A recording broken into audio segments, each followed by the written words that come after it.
Zacarias 3, a partir do versículo 1. Deus me mostrou o sumo sacerdote Josué, o qual estava diante do anjo do Senhor, e Satanás estava à mão direita dele para se lhe opor. Mas o Senhor disse a Satanás: o Senhor te repreende, ó Satanás, sim, o Senhor que escolheu Jerusalém te repreende. Não é este um tição tirado do fogo? Ora, Josué, trajado de vestes sujas, estava diante do anjo. Tomou este a palavra e disse aos que estavam diante dele: tirai-lhe as vestes sujas. A Josué disse: eis que tenho feito que passe de ti a tua iniquidade, e te vestirei de finos trajes. E disse eu: ponham-lhe um turbante limpo sobre a cabeça. Puseram-lhe, pois, sobre a cabeça um turbante limpo, e o vestiram com trajes próprios. E o anjo do Senhor estava ali, protestou a Josué e disse: assim diz o Senhor dos Exércitos: se andares nos meus caminhos e observares os meus preceitos, também tu julgarás a minha casa e guardarás os meus átrios, e te darei livre acesso entre estes que aqui se encontram. Ouve, pois, Josué, sumo sacerdote, tu e os teus companheiros que se assentam diante de ti, porque são homens de presságio. Eis que eu farei vir o meu servo, o renovo. Porque eis aqui a pedra que pus diante de Josué, sobre esta pedra única estão 7 olhos, e eis que eu lavrarei a sua escultura, diz o Senhor dos Exércitos, e tirarei a iniquidade desta terra num só dia.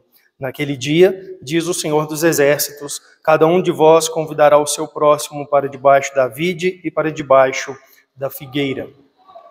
Eu disse semana passada que esse texto traz para a gente uma visão que Deus deu ao profeta Zacarias, uma visão extraordinária dentro de um contexto bem específico, foi aquele contexto pós-exílico, quando o povo de Israel, corretamente instruídos e liderados por 2 homens, Zorobabel e Josué, Zorobabel na função de governador, exercendo uma liderança política, e Josué exercendo a liderança religiosa, que naquela ocasião ocupava a função de sumos sacerdotes.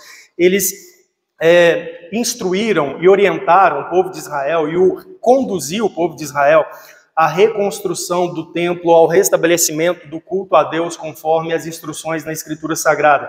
Nós vemos esse contexto lá em Esdras 3. Mas a Bíblia nos diz também lá em Esdras 3 que quando eles iniciaram então essa reconstrução, surgiu oposição a este ato por parte dos vizinhos de Israel.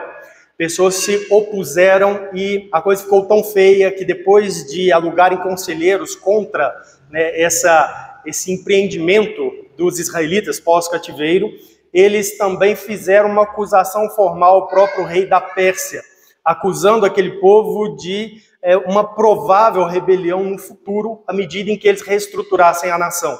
E diante daquela acusação, então veio uma ordem do rei da Pérsia, do imperador, para que a construção do templo em Jerusalém ela fosse paralisada. E assim aconteceu. E quando a construção do templo foi paralisada, nós lemos isso tudo no contexto da mensagem anterior, está lá no livro de Esdras, capítulo 3, 4 e 5. Quando essa construção foi paralisada, Deus levantou 2 profetas para falar ao povo de Israel, o profeta Ageu e o profeta Zacarias. O profeta Ageu chamou o povo expressamente à reconstrução. Subiu um monte, pegar em madeira, edificar a casa, para você ver que eu me agrado disso. Está lá no livro do profeta Ageu, capítulo 1. E o profeta Zacarias veio trazendo instruções mais relacionadas com as questões espirituais que estavam envolvidas naquela situação, naquelas circunstâncias. Então, aqui no capítulo 3, nós temos aqui a 4ª visão que foi dada ao profeta Zacarias e que ele anunciou ao povo. E essa visão, ela trata então de explicar, de trazer realidades espirituais que estavam envolvidas naquelas circunstâncias, quanto à figura do sumo sacerdote Josué. Se você observou aí na leitura, essa visão tem a ver com Josué, o sumo sacerdote. Tem a ver com a sua posição diante do Senhor, como sacerdote que servia diante de Deus, oferecendo sacrifícios no altar. Tem a ver também aí com o encorajamento que é dado a ele, nós vamos olhar isso no versículo de número 6 e 7 hoje. E tem a ver também com uma promessa que é dada a ele, para que ele sirva ao Senhor com fidelidade. Nós vamos ver isso na semana que vem, se Deus permitir, uma próxima ocasião. Então aqui Josué, o sumo sacerdote, é esse homem que ministra ali como sumo sacerdote em Israel naquele período pós-cativeiro. é o centro desta visão aqui. E hoje eu quero, então, que a gente tome aqui as palavras de Zacarias para aprender a partir daquilo que Deus revelou aqui para Israel e para Josué, que nós aprendamos hoje aqui sobre a fidelidade. Fidelidade é algo importante em qualquer coisa que uma pessoa assuma, qualquer compromisso que ela tem, qualquer lugar ao qual ela se comprometa com alguém para realizar alguma coisa. É importante ser fiel. E isso é sobretudo importante, né? Ser fiel é sobretudo importante para aqueles que são ministros de Cristo ou ministros de Deus, como o sumo sacerdote era na época de Israel, no período em que estava em vigência aquele regime, aquela aliança. Eles eram servos de Deus. Os sacerdotes, eles estavam destacados desde Arão para ministrarem especificamente sobre as coisas do Senhor, quanto ao serviço no templo, quanto à instrução da lei. E essas pessoas, então, que Deus usa e destaca, são a primeira linha para o avanço da mensagem de Deus, do reino de Deus aqui nesse mundo. Hoje nós temos isso, né, na função que Deus estabelece, no chamado que Deus faz para algumas pessoas ministrarem o Evangelho à igreja. Os ministros do Evangelho, os pastores, os presbíteros, são os ensinadores da igreja, são os sentinelas, né, quanto à doutrina, quanto à verdade, são aqueles que devem ser exemplares na sua conduta para a igreja. São aqueles que devem ser, nas palavras de Pedro, os modelos do rebanho. Então, a fidelidade para servir a Deus, exercendo essas funções como liderança espiritual à frente do povo de Deus, é algo assim profundamente necessário, é essencial, é marca, né, do verdadeiro ministro, de um legítimo servo de Deus. Então hoje nós vamos olhar aqui nos versículos 7 especialmente, o que é a fidelidade a Deus e a bênção que Deus traz sobre aqueles que são fiéis, que foi parte então da palavra aqui dirigida agora a Josué, o sumo sacerdote especificamente. Dê uma olhada aí comigo então no texto. Diz assim, versículo 6, protestou a Josué e disse, o anjo do Senhor aqui falando a Josué agora, assim diz o Senhor dos exércitos, se andares nos meus caminhos e observares os meus preceitos, tu também julgarás a minha casa e guardarás os meus atos e te darei livre acesso entre estes que aqui se encontram. O que Deus está aqui dizendo a Josué é protestando a ele, através de Zacarias, que ele seja um servo fiel. A Bíblia diz, se andares nos meus caminhos e observares os meus preceitos, também tu julgarás a minha casa e guardarás os meus atos. O que isso significa? O que Deus está aqui reclamando é que Josué seja fiel a ele. A ideia de andar nos seus caminhos, né, nos caminhos de Deus. Deus diz para Josué, Josué, ande nos meus caminhos, não nos seus próprios caminhos. Isso que é fidelidade a Deus.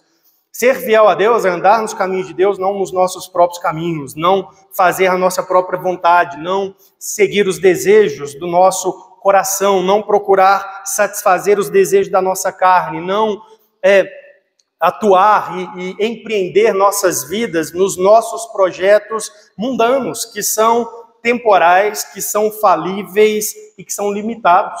Por mais certo que deem, eles terminam e acabam quando acabam a nossa vida aqui nesse mundo. Então, o chamado aqui de fidelidade é um chamado para andar nos caminhos de Deus. É isso que é ser fiel. Não é apenas reconhecer que eu tenho que tocar minha vida nesse mundo dentro de determinado padrão, mas é reconhecer que, além de um padrão para eu viver, existe também os caminhos de Deus para mim aqui nesse mundo. E ser fiel a Deus é quando eu encontro esses caminhos e busco, então, trilhar por eles. Observem o texto, ele diz também assim, se andares nos meus caminhos e observares os meus preceitos. Como é que nós encontramos qual que é o caminho de Deus para a nossa vida? Como que um ministro de Deus, como que alguém que é liderança espiritual, né, sabe qual é a vontade de Deus para a sua vida, para que ele exerça o seu ministério? Ele precisa simplesmente observar os preceitos de Deus. Em Esdras, a palavra de Deus sempre nos mostra que quando os líderes de Israel estavam guiando a nação de Israel na reconstrução, eles estavam fazendo conforme estava prescrito na palavra do Senhor, e Deus estava provando.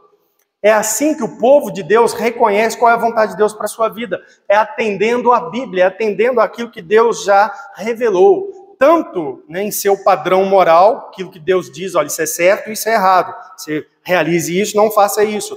Quanto às suas prescrições para a fé e religião. Olha, a verdade espiritual é essa. A crença deve ser essa. Isso aqui é a verdade. É isso aqui que deve ser feito para me agradar. Olha, isso aqui não faça isso. Não realize isso. Você vai encontrar isso no Antigo Testamento com muita clareza. Deus revelou doutrinas sobre si mesmo, sobre o homem, sobre a salvação. Deus revelou preceitos sobre a religião, sobre como o povo de Israel deveria, por exemplo, adorar a Ele, como que eles deveriam apresentar os sacrifícios, deveria ter sacrifício de manhã e de tarde, quando pecasse, ir ao sacerdote, apresentar um sacrifício, as festas solenes, etc.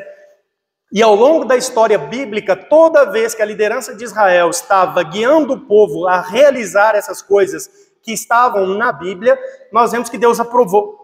Estava do agrado do Senhor, Deus considerou aquilo como um serviço a Ele, algo louvável, algo que o honrou, porque simplesmente as pessoas foram fiéis, reconheceram sua autoridade e atenderam aquilo que Ele anunciou. E é isso que a gente deve fazer. A Escritura Sagrada traz prescrições para nós de fé e religião e a gente precisa ser fiel a isso.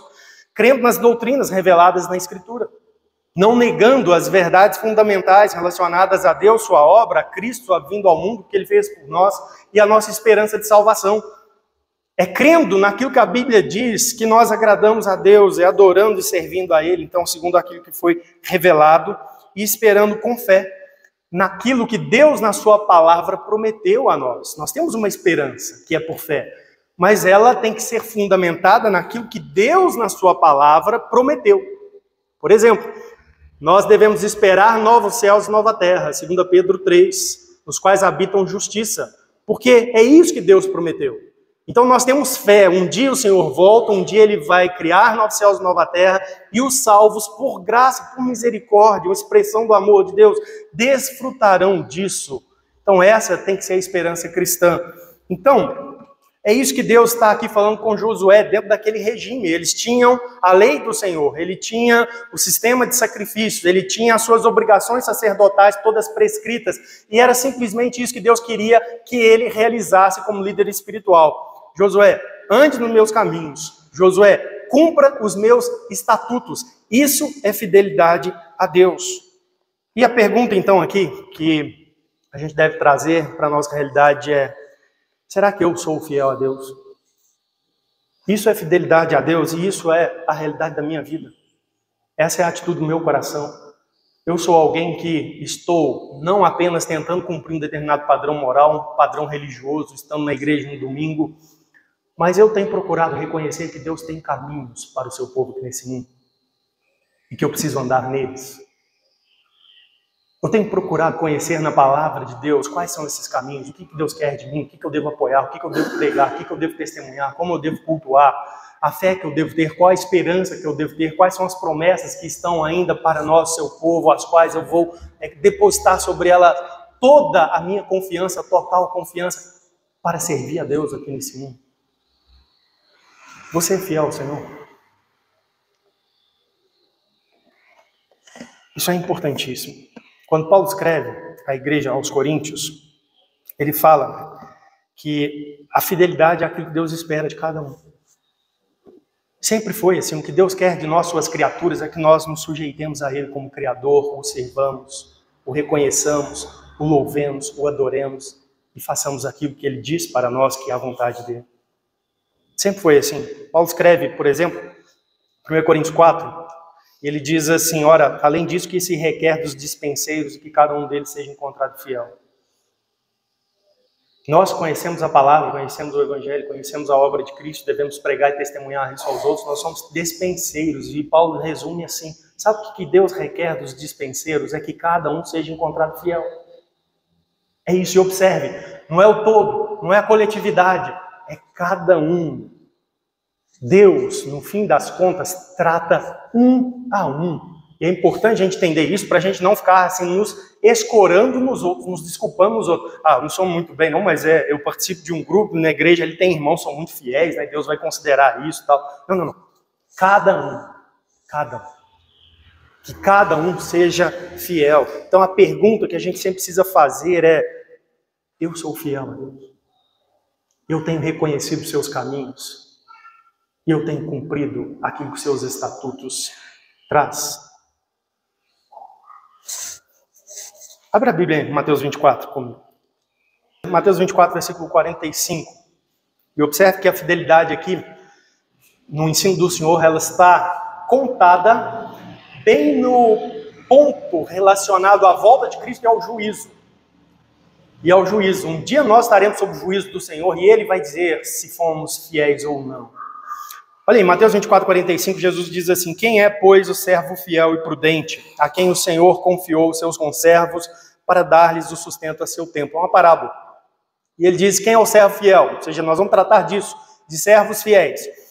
Deus tem servos fiéis, Deus tem pessoas que Ele confiou para que possam realizar seu serviço aqui, dar sustento aos outros aqui nesse mundo. E a ideia aqui é a ideia de um servo que atua como uma espécie de administrador de vários trabalhadores. E que, no momento certo, ele tem que abrir a despensa, ele tem que dar o sustento, ele tem que parar para o almoço, ele tem que oferecer o almoço. E a fidelidade dele é simplesmente fazer isso, ele passar o dia cumprindo essas coisas, os dias cumprindo essas coisas. Nós temos um trabalho a fazer, o meu trabalho é fornecer a vocês condições para que vocês trabalhem. Quem é o servo fiel? O servo que está fazendo isso. Jesus continua dizendo: bem-aventurado aquele servo a quem o seu Senhor, quando vier, achar fazendo assim. Observe, Deus não requer de nós inovações. Às vezes as pessoas pensam assim: nós temos que servir a Deus, nós temos que inventar coisas novas. Não. O que Deus quer é que nós façamos assim aquilo que Ele estabeleceu e prescreveu. Bem-aventurado aquele que, quando o Senhor vier, achar fazendo assim. Ou seja, essa é a atividade dele constante. 47. Em verdade, eu vos digo que lhes confiará todos os seus bens, ou seja, haverá uma recompensa para eles quando o Senhor vier, na volta de Jesus. Haverá um juízo e esses, os fiéis, serão recompensados. 48. Mas se aquele servo, sendo mau, disser consigo mesmo: meu Senhor demora, se passar a espancar os seus companheiros e a comer e a beber com ébrios, virá o Senhor daquele servo em dia que não espera e em hora que não sabe, e castigá-lo-á, lançando-lhe a sorte com os hipócritas. Ali haverá choro e ranger de dentes. Várias coisas nós temos aqui. Jesus então trata do que vai acontecer com a infidelidade. Ele chama a infidelidade de algo mal. Mas se aquele servo sendo mal, ou seja, o servo que é infiel, ele é mau aos olhos do Senhor. Esse é o juízo que Deus faz de todos aqueles que são infiéis a Ele. E aí ele escreve aqui algo, da infidelidade. Ele diz aqui: meu Senhor demora-se. Se a parte da infidelidade está nas pessoas olhar para a obra de Deus e falar assim: tem coisas mais importantes para fazer. Afinal, Jesus ainda não está voltando, não estou vendo uma luz forte se aproximando e tal. Então não há urgência para servir a Deus. Meu Senhor demora-se, eu vou cuidar das coisas aqui desse mundo, dessa vida, dos meus projetos, meus empreendimentos, etc. Eu vou me dedicar a essas coisas. O Senhor demora, nem sei se isso vai acontecer. Isso é infidelidade. O texto diz mais: e passar a espancar seus companheiros e comer e a beber com ébrios. Mais duas características aqui de infidelidade: espancar seus companheiros, ou seja, não fazer aquilo para o qual ele foi responsabilizado. Olha, sua função é prover para os demais servos, é abrir a despensa na hora que eles precisam de comer. E você agora está espancando, você está oprimindo, você está se assenhorando deles para si próprio. Você está realizando o mal em cima daquilo que você, ou daqueles a quem você deveria abençoar. E a comer e beber com ébrios. Um estilo de vida entregue aos prazeres carnais. Vou fazer as coisas aqui da vida, desse mundo. Vou agradar tudo que esse mundo aqui, vou me agradar de tudo aquilo que esse mundo me oferece. Representado em coisas como, por exemplo, comer e beber com aqueles que estão em excesso. Haverá um fim para os infiéis. Diz aí o texto: virá o Senhor daquele servo em dia que não espera e hora que não sabe. Ou seja, Deus interrompe a história a qualquer momento. E o dia que Ele fizer isso, Ele vai pegar muitos infiéis assim, supetão. E castigá-lo-á, lançando-lhe a sorte com os hipócritas, ali haverá choro e ranger de dentes. Ou seja, o fim do infiel será o juízo, a condenação eterna.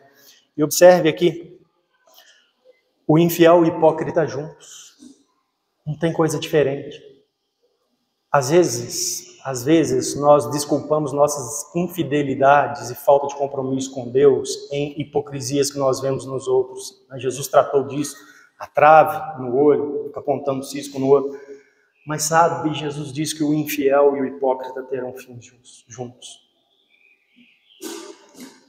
Trazendo então agora para a realidade do ministério, como Josué aí. O que é um ministro fiel? O que é um pastor fiel?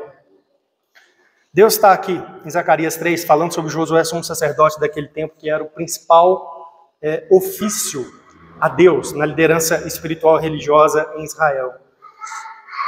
Josué, como sumo sacerdote, ele deveria atender a tudo aquilo que foi prescrito ao seu ofício, desde os cuidados consigo mesmo. Ele tinha que cuidar de si. Um ministro fiel é alguém que, antes de tudo, cuida de si, da própria vida, da sua família, para que ele possa ministrar aos outros. Josué tinha que cuidar de si. Se você se lembrar, quando Deus estabeleceu ali o sacerdócio, Deus deu, em primeiro lugar, uma série de preparações que os sacerdotes tinham que fazer por si, antes de poder entrarem no Santo dos Santos para ministrarem. Eles tinham que passar por banhos cerimoniais, eles tinham que vestir vestimentas próprias, todas simbólicas, que comunicavam elementos ali do seu trabalho, do seu ofício. Eles tinham que realizar primeiro um sacrifício pelos seus próprios pecados. Era o primeiro sacrifício antes de sacrificar pelos pecados do povo. Então, fazia parte ali do trabalho fiel de Josué cuidar de si mesmo, realizando todos aqueles elementos simbolizados nas cerimônias de purificação, nos trajes estabelecidos, realizar sacrifício por si e depois, posteriormente, realizar todos os afazeres que eram destinados a ele como sacerdote, quanto às questões religiosas. Isso era um ministro fiel, um sacerdote fiel. Em Malaquias, capítulo 1, nós temos Deus levantando o profeta Malaquias para questionar sacerdotes de Israel infiéis, porque eles não estavam fazendo essas coisas. Malaquias diz assim: o filho honra o pai e o servo ao seu senhor. Se eu sou pai, onde está a minha honra? E se eu sou o senhor, onde está o respeito para comigo? Diz o Senhor dos exércitos, a vós outros, ó sacerdotes que desprezais o meu nome. A palavra aqui é para sacerdotes que desprezavam o nome de Deus. E a pergunta então: vós dizeis, em que desprezamos nós o teu nome? A resposta é: ofereceis sobre o meu altar pão imundo, e ainda perguntais, em que te havemos profanado? Nisto que pensais, a mesa do Senhor é desprezível. Quando trazeis animal cego para o sacrificardes, não é isso mal? E quando trazeis o coxo ou o enfermo, não é isso mal? Ora, apresenta ao teu governador, acaso terá ele agrado em ti e te será favorável, diz o Senhor dos exércitos. Malaquias testemunha um período onde sacerdotes estavam infiéis a Deus. O que eles estavam fazendo na infidelidade era desprezando a mesa do Senhor, as coisas de Deus, coisas espirituais. Aqueles elementos que Deus havia instituído, vocês vão sacrificar, vocês vão oferecer os pães da proposição. Todos os dias sobre a mesa vai ter 12 pães representando alimento para o povo de Israel, alimento espiritual para o povo de Israel, etc. E eles começaram a tratar todas aquelas cerimônias assim, da maneira assim, mais sem respeito possível.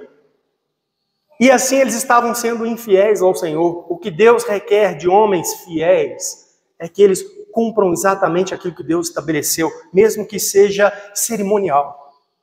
Mas a fidelidade está em fazer aquilo sempre, constantemente.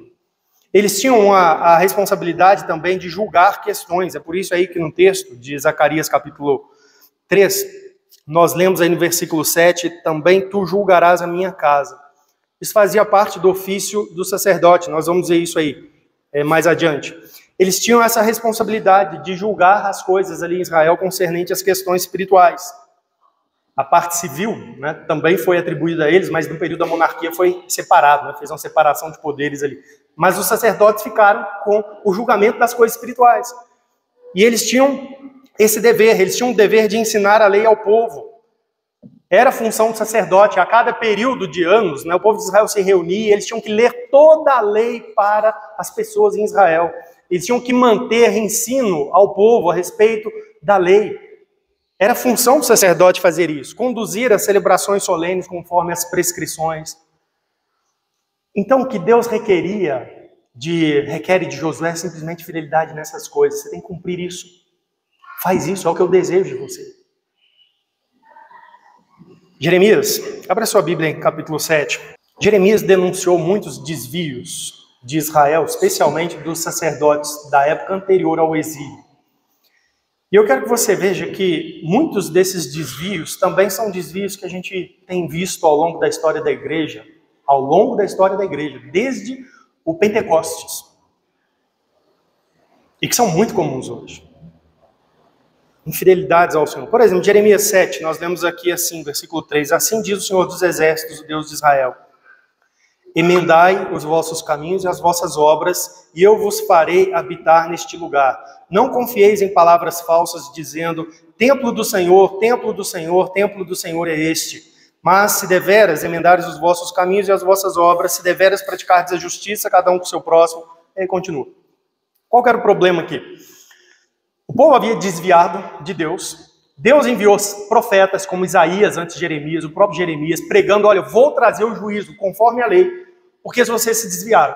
E o que aconteceu foi que a liderança espiritual, os sacerdotes, começaram a iludir o povo com discursos vazios, como este registrado aqui, ó. Templo do Senhor é esse. O que eles estavam dizendo?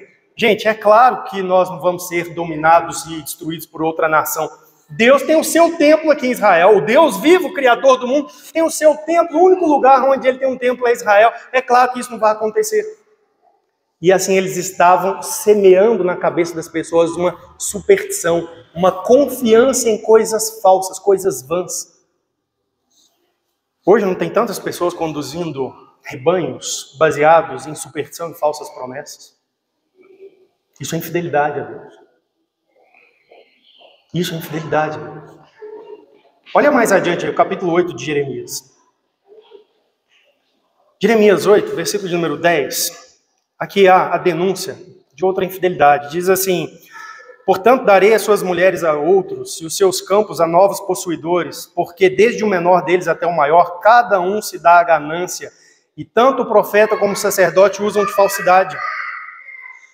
Deus denuncia que um dos pecados da liderança espiritual em Israel foi que se tornaram pessoas movidos pela ganância e falsos no seu ministério, no seu trato com as pessoas. Era gente que não comunicava a verdade, era gente que está disposta a iludir e enganar os outros com suas palavras, seus discursos, para obter aquilo que para eles era ali o melhor, imediato, o ganho imediato.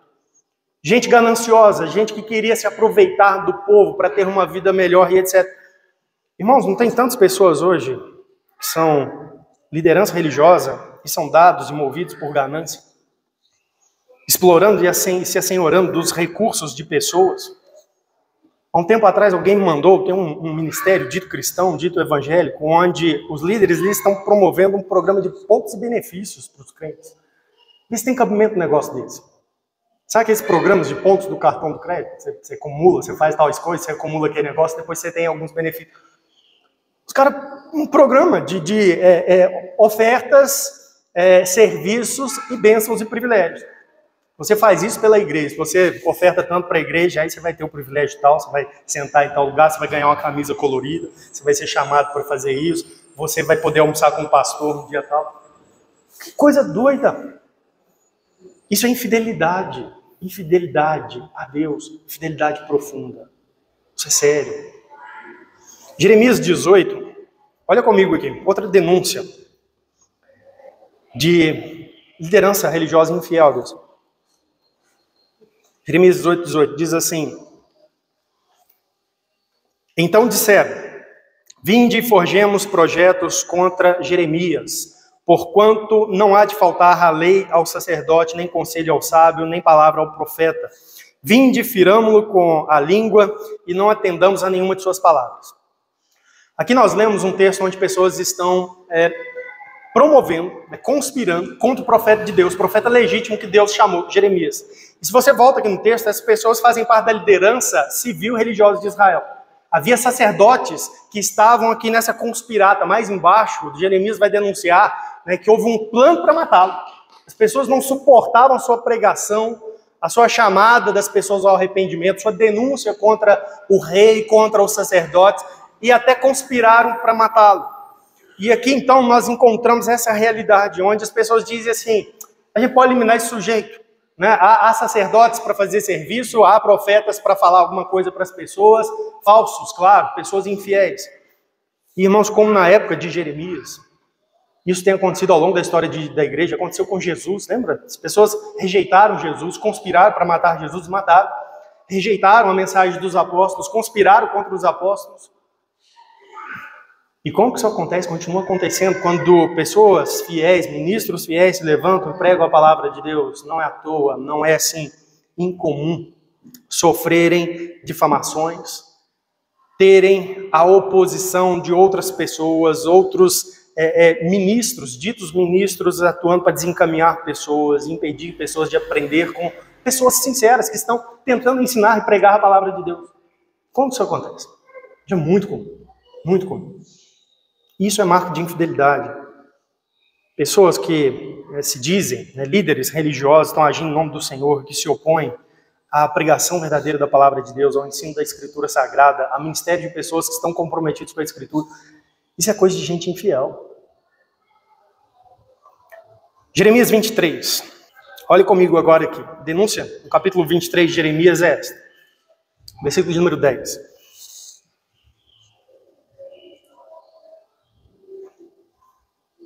Porque a terra está cheia de adúlteros e chora por causa da maldição divina. Os pastos do deserto se secam, pois a carreira dos adúlteros é má e a sua força não é reta, pois estão contaminados tanto o profeta como o sacerdote. Até na minha casa achei a sua maldade, diz o Senhor. Portanto, o caminho deles será como lugares escorregadios na escuridão. Serão empurrados e cairão neles. Porque trarei sobre eles calamidade, o ano mesmo em que os castigarei, diz o Senhor. Nos profetas de Samaria bem viam loucura, profetizavam da parte de Baal e faziam errar o meu povo. Mas nos profetas de Jerusalém vejo coisa horrenda. Cometem adultérios, andam com falsidade e fortalecem as mãos dos malfeitores, para que não se convertam cada um da sua maldade. Todos eles se tornaram para mim como Sodoma e os moradores de Jerusalém como Gomorra. Portanto, assim diz o Senhor dos Exércitos acerca dos profetas: eis que os alimentarei com absinto, lhes darei a beber água venenosa, porque dos profetas de Jerusalém se derramou impiedade sobre a terra. A denúncia aqui é dupla. Profetas envolvidos em conduta sexual impura. Deus fala assim que até na minha casa achei a sua maldade, né? Diz aí o Senhor. A denúncia aqui é que essas pessoas, elas andam com falsidade e fortalecem os malfeitores, ou seja, fazem associações indignas, indevidas, para obter vantagem à custa do sofrimento, da opressão de outras pessoas. Como na época de Jeremias, isso tem acontecido na nossa época. Pessoas têm liderado movimentos religiosos, tendo sobre si condutas infiéis, carregando sobre si um manto corrompido, manchado, no que se refere a casamento e sexualidade. Um tempo atrás conversei com uma pessoa e a pessoa disse assim: eu vou na igreja tal. Eu falei assim: mas eu conheço a história dessa igreja. E dessa igreja teve que mudar de bairro porque alguém brigou com ele, deu uma coça nele dentro da igreja por causa de imoralidade, de adultério. Como é que você vai seguir alguém, aprender com alguém que não ajuda a sua própria vida com Deus? Ah, não, mas uma coisa é uma coisa, outra coisa é outra coisa. Isso aí está errado mesmo, mas eu só vou lá porque assim, ele é pastor, homem de Deus e etc. Não. Não é. E pessoa que facilmente vende-se a interesses de outros. Vende-se a política. Recebe dinheiro, se entrega semanas antes da eleição, tempo da congregação para que políticos fiquem ali fazendo sua campanha, etc. Receberam dinheiro para isso. Isso é marca de infidelidade.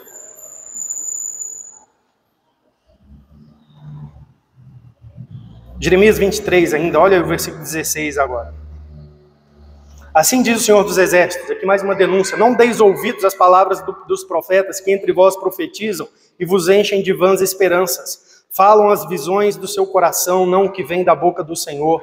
Dizem continuamente aos que me desprezam: o Senhor disse, paz tereis, e a qualquer que anda segundo a dureza do seu coração dizem, não virá mal sobre vós. Porque quem esteve no conselho do Senhor e viu ou ouviu a sua palavra, quem esteve atento à sua palavra e ela atendeu, eis a tempestade do Senhor, o furor saiu e um redemoinho tempestuou sobre a cabeça dos perversos. Não se desviará a ira do Senhor até que ele execute e cumpra os desígnios do seu coração. Nos últimos dias entendereis isso claramente. Não mandei esses profetas, todavia eles foram correndo, não lhes falei a eles, contudo profetizaram. Mas se tivessem estado no meu conselho, então teriam feito ouvir as minhas palavras ao meu povo e o teriam feito voltar do seu mau caminho e da maldade das suas ações. A denúncia aqui agora não é aos sacerdotes, mas aos profetas, que era também uma liderança espiritual em Israel. E a denúncia é que pessoas estavam agindo como profeta, usando o nome de profeta, falando o nome do Senhor, mas falando visões que não tiveram. Falando palavras em nome de Deus, palavras que não tiveram. E eram falsos, tanto que a sua conduta era uma conduta que não levava as pessoas para o caminho do Senhor. Versículo 22, se tivesse estado no meu conselho, então teriam feito ouvir as minhas palavras ao meu povo. O profeta verdadeiro é aquele que receberia de Deus a mensagem, e a mensagem seria de arrependimento. Estariam pregando como Jeremias, levando as pessoas ao arrependimento, chamando as pessoas ao arrependimento. Mas essas pessoas aqui não, elas não confrontam o erro. O que elas fazem é dar ali palavras, né, de prosperidade. Não, você vai ter paz, não virá mal sobre vós, versículo 17. E não é isso que a gente tem, né? Tantas pessoas que são sustentadas no seu ministério como alguém que é legítimo, mas que simplesmente ficam assim, anunciando falsas visões de Deus. Como que isso é cheio? Eu tive uma visão de Deus. Eu estava orando lá, assim, assado, Deus falou comigo e agora eu estou falando a vocês, etc. E as pessoas ficam respeitando essas coisas, falsas visões, falsas experiências. E induzem outras pessoas também a ter experiências enganosas, assim, para iludir seus corações. Olha, não, eu não sei, mas sabe, eu estava lá com aquela pessoa, nós estávamos orando e eu também senti um negócio, assim, eu acho que eu vi alguma coisa.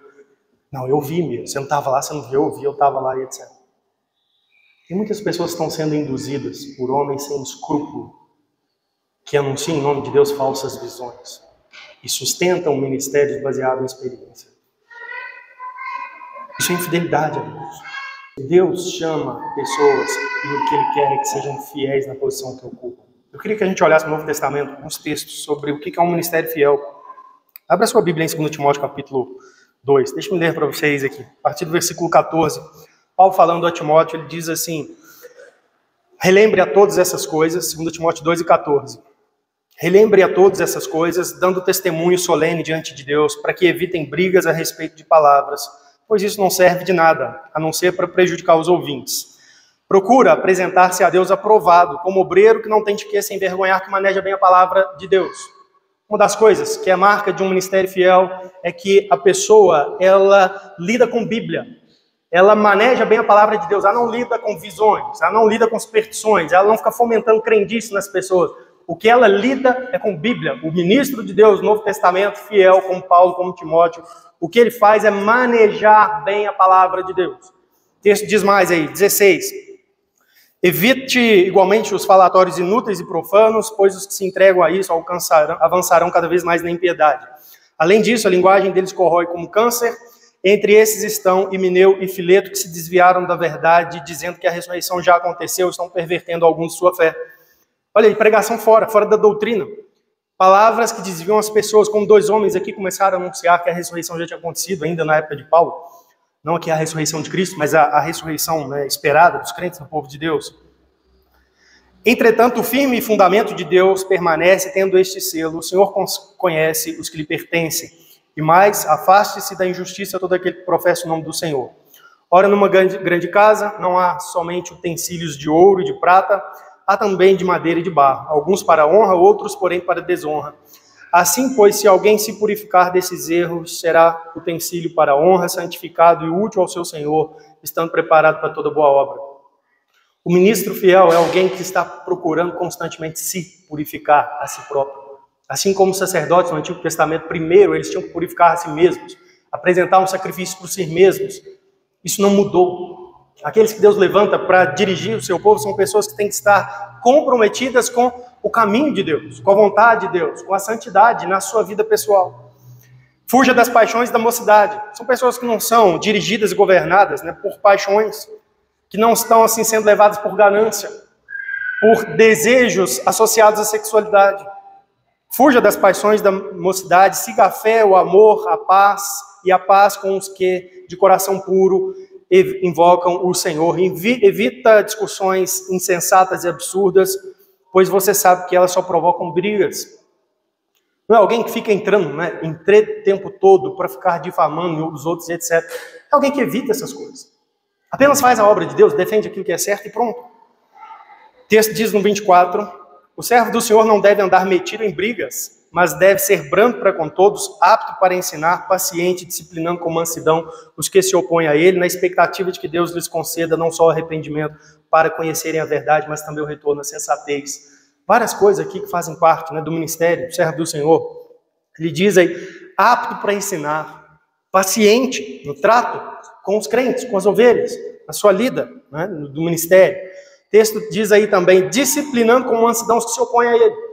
Trazendo a disciplina, aplicando a disciplina, mostrando, olha, não é isso, o caminho é esse, a palavra de Deus é essa. O texto diz com uma expectativa, que Deus lhes conceda não só o arrependimento para conhecerem a verdade, mas também o retorno à sensatez, a fim de que se livrem dos laços do diabo. O ministro fiel é uma pessoa que tem assim, perfeita noção de que existe uma realidade espiritual que acompanha o seu trabalho. E a busca dele não é simplesmente ganhar as pessoas para o seu ministério, adeptos e membros para a sua igreja, mas a ideia é que existe, que seja operado um arrependimento, que a pessoa volte à sensatez e se livre de laços do diabo. Essa é a ideia, é um resgate. 2 Timóteo 4.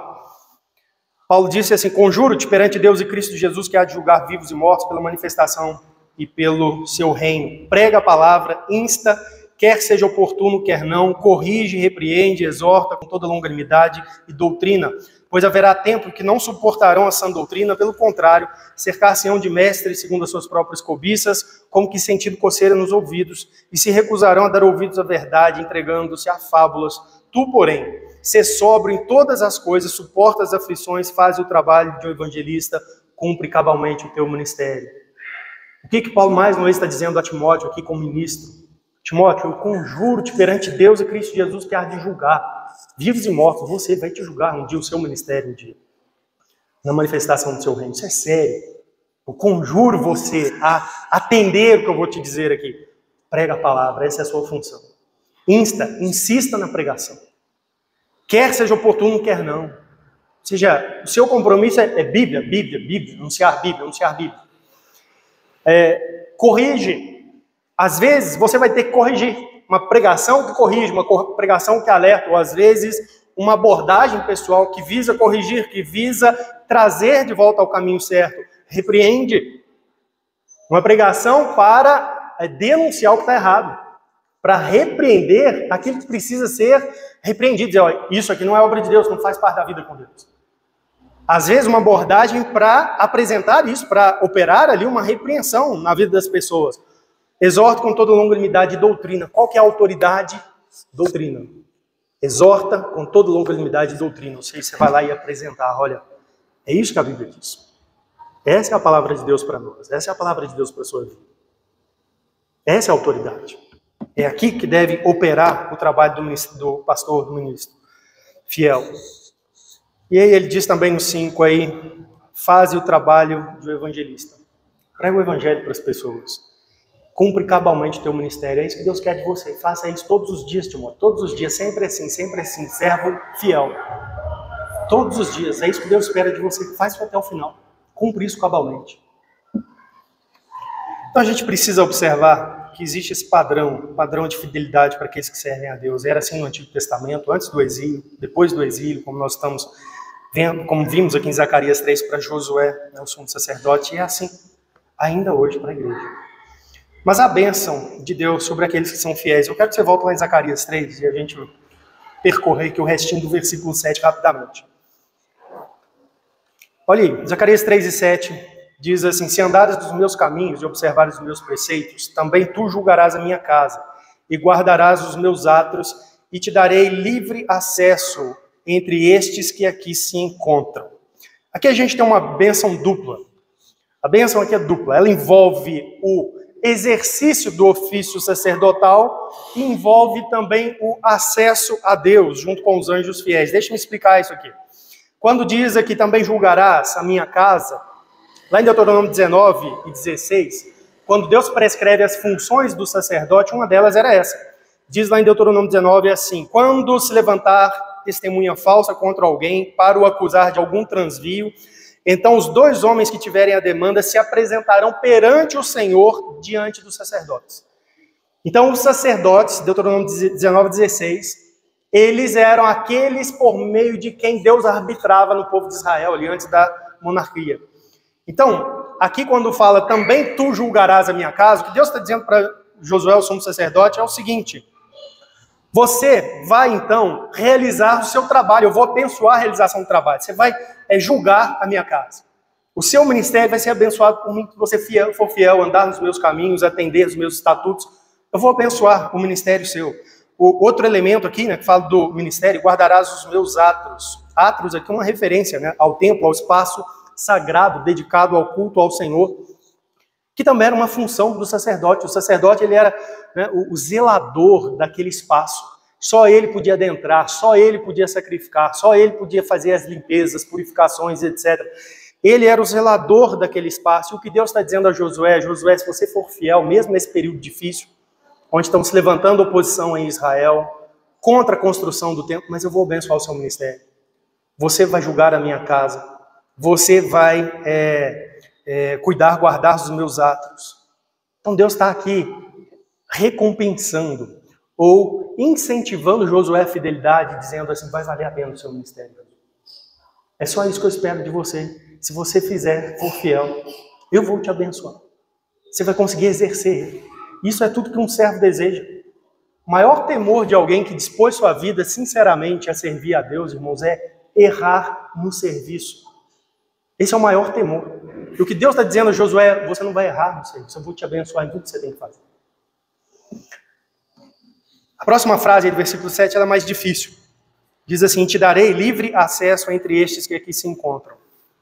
Entre esses que aqui se encontram, uma referência aqui que nós já estudamos, né, anteriormente, aí, nos versículos 6, deixa-me conferir aqui, no versículo 5, quando o anjo do Senhor dá ordem a alguém, e alguém muda as roupas do sumo sacerdote Josué. Né, estes que obedecem aí são anjos, né, que estão sob a obediência do Senhor, a serviço do Senhor. E essas pessoas, então, aqui, que no versículo 7 faz menção a eles, te darei livre acesso entre estes que aqui se encontram. Deus está falando: Josué, eu vou te dar livre acesso entre os anjos que servem a mim. Lembra que a realidade espiritual, onde circunstâncias de Jerusalém ali, que se levantaram, tinha a ver com a oposição de Satanás? Zacarias 3, ele viu o sumo sacerdote Josué diante do Senhor, mas Satanás do seu lado para lhe opor. Pois bem, o que os comentaristas dizem aqui a respeito dessa frase pode ser duas realidades. Alguns dizem que pode ser uma esperança aqui para Josué de glória celestial, dele ser recebido após a morte, né, e contado entre os santos fiéis junto com os anjos ali na glória. Te darei livre acesso entre esses que aqui se encontram. Ou seja, quando você terminar seu ministério, você vai ser recebido. Será contado entre os que já estão comigo na minha presença, no céu. Alguns comentaristas colocam, né, que deve ser isso aqui. Mas existem também outra possibilidade, é que Deus está prometendo a Josué livre acesso a Deus enquanto ele serve nas suas funções sacerdotais, atuando concomitante com os anjos que estão no serviço a Deus. E eu entendo que é isso que ele tem em mente aqui quando ele anuncia. Ele está encorajando Josué, dizendo: ser fiel, porque você sendo fiel, Josué, toda vez que você servir diante do Senhor, você tem acesso livre. O seu serviço, mediando as pessoas, apresentando os sacrifícios, realizando a adoração no nome do povo, esse serviço, ele será aceito por mim. Você terá livre acesso diante de mim. Você estará me servindo junto com os anjos que estão me servindo. Sabe, os anjos que na visão tiraram a sua roupa suja, colocaram uma roupa limpa sobre você, que estão ministrando a mim? Pois bem, o seu serviço também será uma ministração a mim. E, irmãos, a gente precisa observar isso aqui. Às vezes nós temos uma dicotomia, né? O pensamento grego ainda é muito forte na nossa mente. Uma dicotomia de realidades na nossa mente. Nós pensamos assim: o mundo espiritual e o mundo material. O mundo espiritual é aquele que está além de mim. Não. Você se esquece que você também é espírito? Você é espírito que habita num corpo matéria. Mas para Deus, a realidade é que os anjos fiéis o servem, agora são espíritos ministradores, e o povo de Deus fiel também são espíritos que o servem agora, só que estão em carne, em corpo. Para ele, essa é a realidade. E é isso que Zacarias anuncia aqui a Josué. Josué, você vai ter livre acesso. Quando você comparecer para exercer seu ofício diante de Deus, ali na antiga aliança, realizando sacrifício, etc., eu aceitarei. Você terá um acesso livre. Você estará me servindo junto com os anjos que me servem. E a gente precisa entender essa realidade, porque é uma realidade que a Bíblia comunica para nós. Em Hebreus 1 fala que os anjos são espíritos ministradores e enviados a favor dos que hão de herdar a salvação. Ou seja, neste exato momento na história do mundo, Deus está usando do serviço de anjos para cumprir seus propósitos para com seu povo, sua igreja. E ele está vendo tudo isso, para Deus isso é real. Anjos o servindo agora. Mas a Bíblia fala também da igreja servindo a Deus em meio a essa realidade. Por exemplo, em Efésios 3, versículo 8, Paulo diz assim: a mim, o menor dos santos, me foi dada esta graça de pregar aos gentios o evangelho das insondáveis riquezas de Cristo e manifestar qual seja a dispensação do mistério, desde os séculos, oculto em Deus, que criou todas as coisas, para que pela igreja a multiforme sabedoria de Deus se torne conhecida agora dos principados e potestades nos lugares celestiais. Isso é Efésios 3, 8 ao 10. Pela igreja, a multiforme sabedoria de Deus é conhecida quando? Só quando Jesus voltar. Aí a gente vai ter, né, a realidade ali das coisas espirituais. Não. Ela é conhecida agora. Enquanto a igreja está servindo, enquanto Paulo está pregando o evangelho para os gentios, isso estava sendo um trabalho feito diante do mundo espiritual, do mundo angelical, diante do mundo celestial. Quando nós nos reunimos, irmãos, para cultuar a Deus, nós estamos cultuando a Deus, não simplesmente aqui no mundo, fisicamente, materialmente, mas Cristo não está presente. Anjos podem estar presentes. Alguns textos da Bíblia podem indicar isso. 1 Coríntios 11, 10 fala, né, que a mulher deve usar véu por causa do anjo, etc, etc. A gente precisa de lembrar disso. Essa é uma realidade muito forte na Escritura e a gente fica fazendo dicotomia. A realidade da batalha espiritual, como eu falei na mensagem anterior, que em Zacarias 3, ela é muito intensa e verdadeira na Escritura. Paulo, em Efésios 6, fala assim: porque a nossa luta não é contra o sangue e a carne, sim contra os principados e potestades, os dominadores deste mundo tenebroso, contra as forças espirituais do mal nas regiões celestes. A nossa luta nas regiões celestes é agora contra os dominadores desse mundo tenebroso. Então você observe, embora nós estejamos fisicamente, vivamos fisicamente, porque Deus nos fez corpo, mas nós somos espírito que habita no corpo. E nós lidamos com realidades que tocam o mundo celestial, os lugares celestiais o tempo todo. O tempo todo. E eu creio que é isso que Deus está então trazendo lá para Josué, o sumo sacerdote, quando ele diz essas palavras: e te darei livre acesso com estes que aqui se encontram. Sabe, Josué, esses anjos que aqui se encontram, que têm me servido nessas circunstâncias? Pois é, você vai estar entre eles, terá o mesmo acesso que eles, me servindo em fidelidade. Então a gente precisa entender isso. Deus tem diante de si todos, espíritos humanos, espíritos angelicais. Nosso serviço a Deus se passa na presença de anjos e demônios. Só nós não os vemos com estes olhos, a menos que Deus opere para que assim seja. Você se lembra? Em determinada ocasião, um profeta de Deus, Eliseu, orou a Deus pedindo que Deus abrisse os olhos do seu servo. E quando Deus abriu os olhos, ele viu acampado em torno da cidade de Samaria anjos de Deus para a proteção daquela cidade, numa circunstância terrena, onde o exército da Síria tinha vindo para tentar conquistar a cidade. A gente precisa entender isso. Essa realidade ela é total e plena. Então a bênção a Zacarias seria essa: seu sacerdócio vai ser eficaz, você terá livre acesso no seu trabalho fiel. Seu trabalho não será vão, Zacarias. Seu trabalho não será ilusório. Você vai vestir esses trajes, apresentar os sacrifícios aí, mas assim, tudo uma ilusão, um teatro, uma representação apenas. Não, você vai fazer isso como um serviço a Deus de fato, como um trabalho digno, como é o serviço dos anjos fiéis, estes que aqui estão, que servem a Deus, espíritos ministradores. E é assim que a gente deve entender o nosso trabalho a Deus. Eu quero que você abra sua Bíblia aí para a gente encerrar em Colossenses capítulo 3.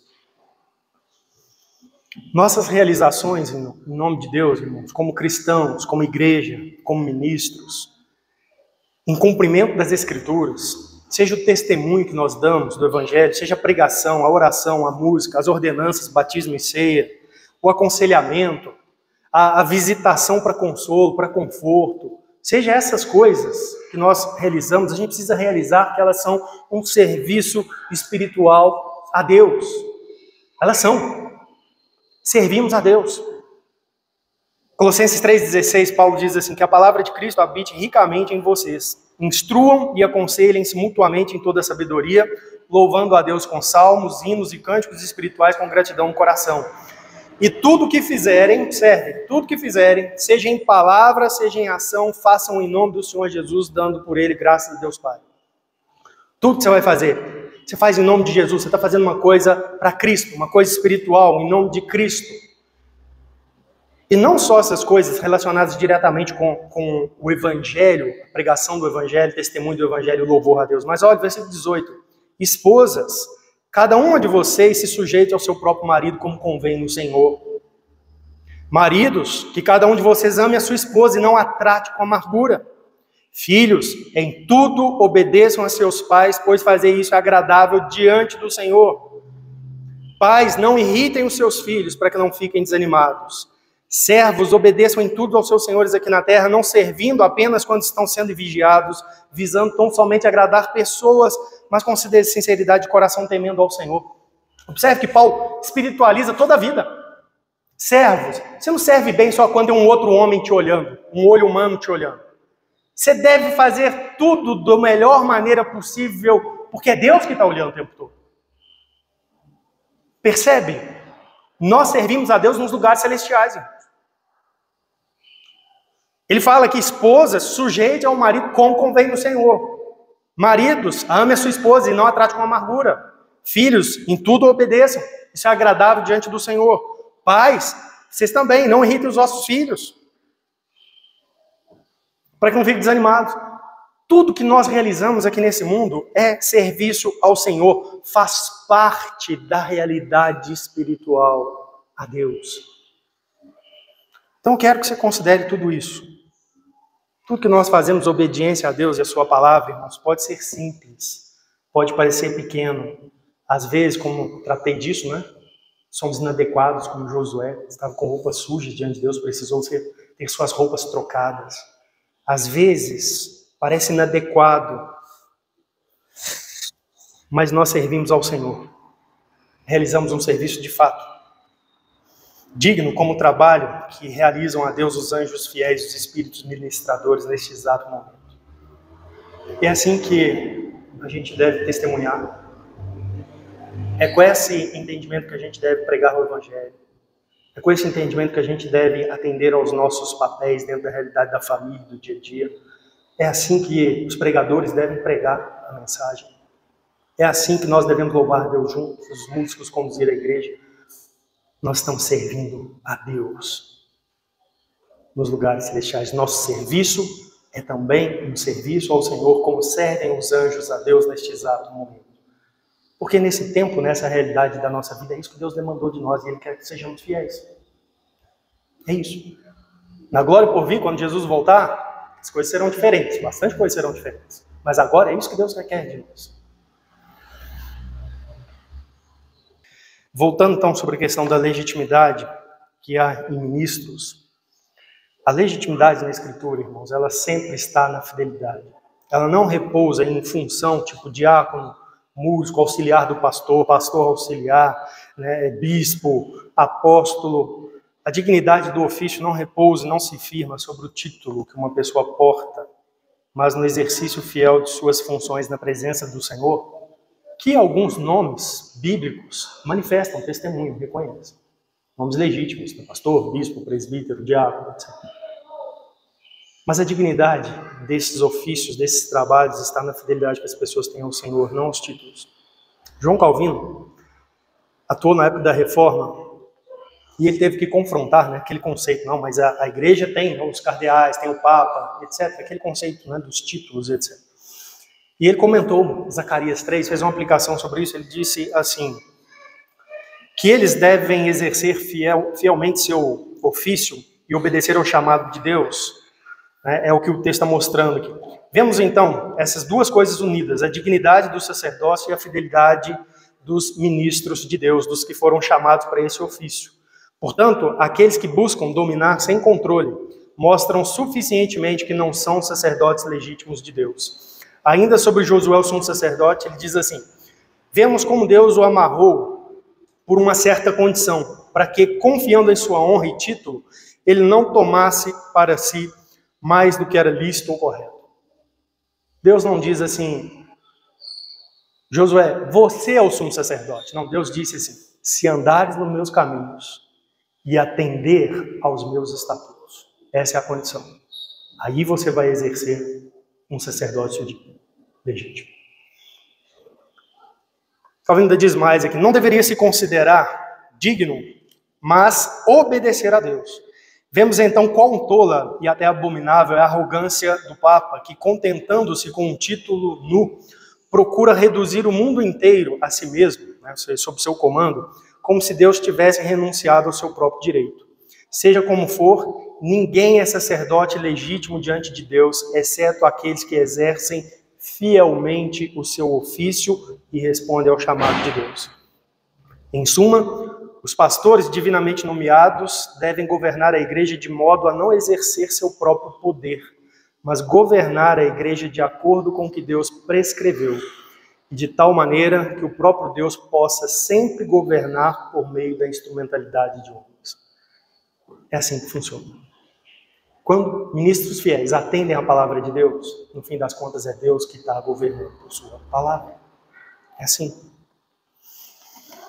E isso é importante a gente frisar nos nossos dias. A gente tem conversado, tantas pessoas estão confusas sobre isso.